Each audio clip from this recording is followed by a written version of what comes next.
On October 7, 2023, Hamas militants attacked southern Israel from Gaza with rocket fire and barrier breaches, targeting both military and civilian sites. Israel retaliated with heavy bombings and a ground invasion in Gaza, significantly escalating the conflict. The violence impacted not only Gaza, but also the West Bank and heightened tensions at the Lebanese border, drawing global attention to the conflict. Because of this, all eyes are on Israel and Hamas. Given this video's sensitive nature, we have decided not to take a sponsorship. And because of YouTube's guidelines around covering sensitive events, portions of this video had to be censored. That is why we are funding this video through our community on our website, armchairhistory.com. There you can find an uncensored version of this video, which we've made completely free to watch using our discount code UNCENSORED100 for a free month subscription. Despite all scenes being animated illustrations, some content may be disturbing, so viewer discretion is advised. Producing these videos is costly, so the best way to support our channel and access uncensored or exclusive content is by becoming a member of 8DVD. At the time of this video's release, we're up to 145 fully exclusive history videos made by 65 different history channels. Original content is produced weekly, ensuring there's always something new. To access our video catalog, use the code UNCENSORED100 for a completely free month. As an Islamist political and militant organization, Hamas has been central to the Palestinian struggle against Israel since its formation in 1987, during the First Intifada, with a goal of establishing an Islamic state in historic Palestine, including current-day Israel. Hamas gained prominence after winning the 2006 Palestinian elections and subsequent defeat of Fatah during the 2007 Battle of Gaza. With Hamas taking over as the de facto rulers in Gaza, tensions and clashes with Israel increased. Despite Hamas being designated a terrorist group by most Western nations, their path of armed resistance remains key to maintaining support among Palestinians. Their cause aims to fight the ongoing Israeli occupation of Palestinian territories, like the West Bank, raising tensions due to Israeli settlement expansions and a growing sense of oppression among Palestinians. These elements, coupled with Israel's economic and political isolation of Gaza, have also been central to the escalating hostility. Amid rising violence and political shifts in Israel, a significant majority of Palestinians in the West Bank expressed support for armed resistance against Israeli occupation. A 2023 poll conducted by the Palestinian Center for Policy and Survey Research revealed that 72% of Palestinians endorsed groups like the Lion's Den and Jenin Brigade, known for their hard stance against the occupation. This sentiment was fueled by Israel's increasingly hawkish policies and ongoing military actions in Palestinian territories, which were perceived as dismissive of the two-state solution and precipitated frequent violence. Over the course of 2023, Palestinian grievances reached a critical point, with escalating settler violence, numerous administrative detentions, and a sharp rise in Palestinian casualties, fueling growing tension. As Hamas bolstered its fighting force, warnings from the US and Egypt about its activities went unheeded by Israeli intelligence, including Mossad. They underestimated Hamas, dismissing detailed plans for a large-scale assault and an invasion involving drones and paragliders as beyond their capability. Concerns raised by the Israeli Signals Intelligence Unit about Hamas's preparations were ignored, reflecting a belief that Hamas was contained and seeking to avoid full-scale war. However, that was not the case. On October 7, around 6:03 a.m., Hamas commenced their full assault on Israel, codenamed Operation Al-Aqsa Flood. This offensive began with a widespread rocket barrage targeting key Israeli military and civilian locations. Simultaneously, over 3,000 militants infiltrated the Israeli barrier, using aerial drones to scout over and disable Israeli observation posts, while fighters used paragliders, speedboats, and motor vehicles to bypass security perimeter. The capture of checkpoints and breaching of border fences allowed access for larger vehicles to pass through as Palestinian militants rapidly gained ground. Following the breach of border checkpoints and fences, the Hamas militants initiated an amphibious landing in Zakim, where Israeli sources reported that 10 civilians were murdered at the beach, with another 9 gunned down in a nearby shelter. The Israeli Defense Force responded by killing 2 attackers on the beach and destroying 4 vessels, including 2 rubber boats. Nearby,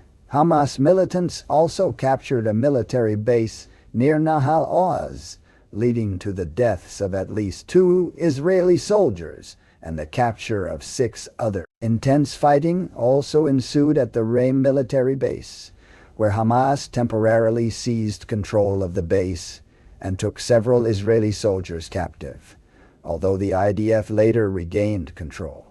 Additionally, the police station in Sderot fell under Hamas control, with militants killing 30 Israelis, including policemen and civilians.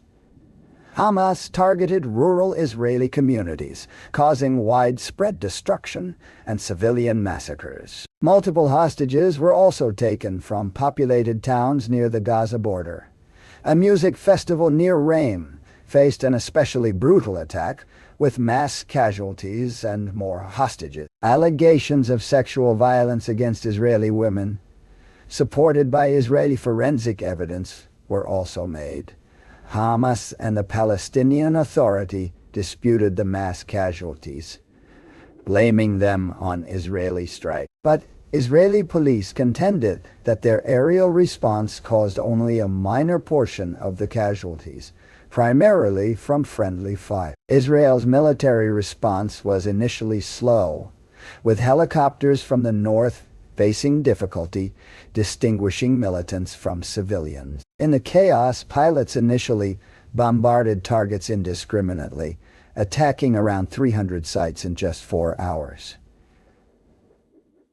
Gradually, target selection became more cautious.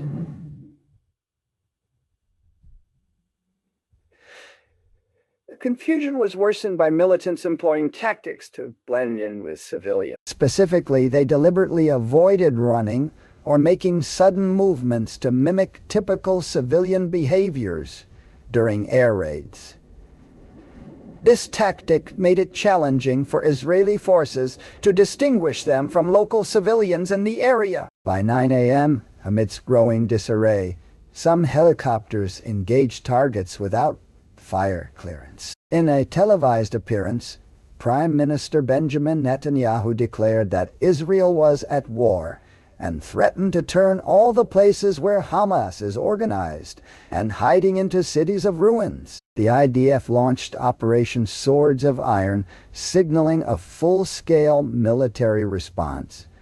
Israeli forces mobilized extensively, and a state of emergency was declared, significantly restricting civilian movement in areas close to Gaza. The IDF's measures included a total blockade of Gaza, cutting off electricity and essentials, leading to widespread criticism from human rights groups. Allegations of using white phosphorus munitions by Israel were reported by Human Rights Watch and verified by Amnesty International, but denied by Israeli authorities. By October 13th, the IDF issued urgent evacuation warnings for northern Gaza, giving Palestinians just a day to relocate south. Faced with a harrowing decision, many Palestinians remained in place, as Hamas, defying the IDF, urged them to stay. Amidst a storm of international criticism of Israel's tactics, the IDF made a controversial accusation. They claimed Hamas was using civilians as human shields. In response, counterclaims from the media emerged, alleging that Israel had struck civilians along designated safe routes into southern Gaza. Israel disputed these counterclaims, maintaining their stance on the situation. On the 17th of October, tragedy unfolded in southern Gaza as Israeli airstrikes, while targeting Hamas, once again wrought havoc on civilian areas. Over 70 lives were lost, including those of families who had fled from northern Gaza seeking safety. Among them was Iman Nofel, a senior figure in Hamas's military wing. While a victory for the Israelis, further airstrikes in civilian-packed areas sparked concerns among international observers and human rights groups. They began to question whether the Israeli military's desire for retaliation was overriding fears of civilian casualty. The escalation of the Gaza conflict intensified on October 27th as Israeli forces initiated a major ground assault in northern Gaza. The situation grew increasingly dire when the World Health Organization issued warnings about potential attacks on Al-Quds Hospital, a critical refuge for thousands of Palestinians. Concurrently, Palestinian access to Al-Shifa Hospital was severely disrupted by Israeli airstrikes, significantly impeding vital medical efforts. By October 30th, the IDF had sealed Gaza's Salah al-Din Road and deployed armored units in the Zitoun district, leading to intense clashes with Hamas's al-Qassam brigades and the Democratic Front's National Resistance Brigades. These groups employed anti-tank missiles and heavy artillery against IDF vehicles, with Israeli casualties giving impetus for further resistance from Palestinian militants. Beyond engagements with the al-Qassam brigades, the IDF's extensive use of airstrikes was directed against the Jabalia refugee camp on October 31st, causing dozens of fatalities and injuries. Eyewitness reports described catastrophic scenes, with the numerous casualties predominantly being women and children. This attack in particular led to international outcry, and several countries severing diplomatic ties with Israel. The first group of evacuees, including the critical wounded and foreign nationals, began leaving Gaza for Egypt on November 1st. A total of 500 evacuees were to be moved over several days, with 200 already at the border. Meanwhile, the Jabalia refugee camp endured a second devastating bombing, prompting the UN Human Rights Office to express concerns about the potential war crime implications of such attacks. 2 days later, an ambulance convoy was hit in an airstrike, killing 15 and injuring 60. The IDF claimed that the ambulances were being used by Hamas, a claim that the Palestinian Red Crescent Society and Hamas officials strongly denied. Strikes against a civilian school and hospital claimed more lives on November 4th. Turkey, condemning Israel's actions and their refusal to accept a ceasefire, recalled its ambassador. Meanwhile, Palestinian militants continued to harass Israeli units in pitched urban battles, claiming 24 vehicles up to that point. Further strikes against hospitals led the Human Rights Watch to call for a weapons embargo on both Israel and Hamas. This fell on deaf ears, as the U.S. pledged to supply Israel with $320 worth of precision-guided bombs. On November 13th, the IDF began a number of operations aimed at clearing out underground tunnel networks and headquarters located beneath the city of Gaza. In one of these raids, the IDF claimed to have discovered a suspected Hamas holding area for Israeli hostages beneath the Al-Rantisi hospital. They also claimed to have found a calendar titled Operation Al-Aqsa Flood, linked to the 7th October massacre. But the interpretation of this calendar was contentious and widely debated. Reports of civilian casualties were leaked after a raid on Al-Shifa Hospital, with the IDF claiming that they were there for humanitarian assistance. Netanyahu also cited hostages as a reason for the IDF entering the hospital. Conflicting reports emerged about the IDF providing aid at Al-Shifa, where they claimed to have discovered weapons, indicating a Hamas command center. However, recent investigations by the Washington Post found no such evidence of any command center. Evacuation notices in southern Gaza and a fuel-induced telecom blackout escalated concern. By November 20th, IDF assaults against the Indonesia hospital in Gaza drew international criticism, mostly due to the fact that a significant number of civilians and medical staff were still inside during the attack. After a month of brutal fighting and mounting pressure throughout November, a ceasefire agreement was finally reached on the 22nd between Israel and Hamas. This included hostage releases and a temporary pause in hostility, facilitated by Egypt and Qatar. The ceasefire aimed to seed a broader peace agreement. Unfortunately, the brief Gaza truce collapsed on December 1st, with Israel and the U.S. blaming Hamas for the breakdown. Israel resumed hostilities with airstrikes, especially in the southern city of Khan Yunis, and enforced evacuation procedures.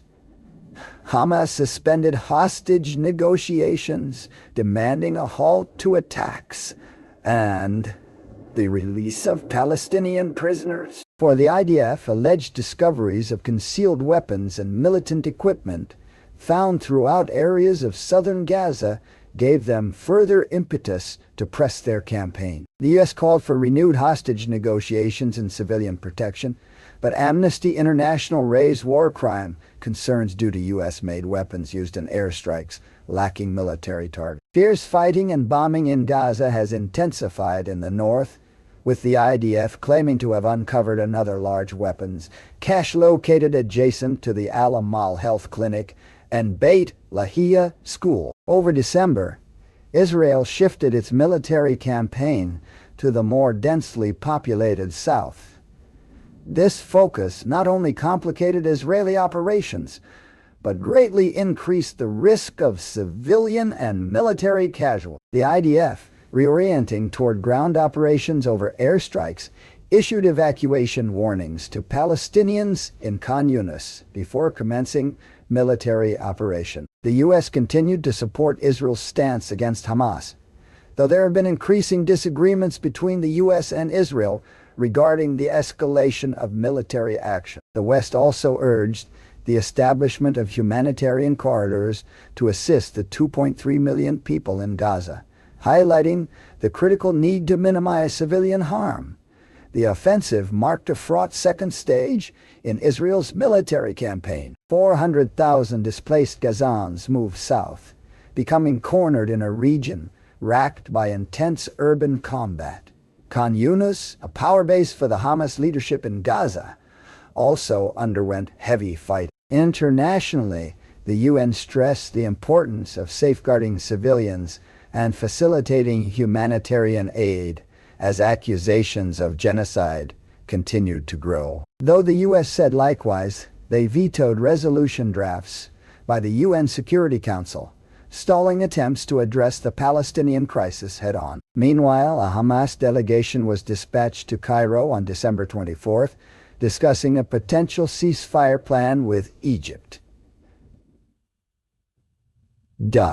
As 2024 unfolds, the world watches with bated breath, hoping for a peaceful resolution to a conflict that continues to take a heavy toll on lives and stability in the region.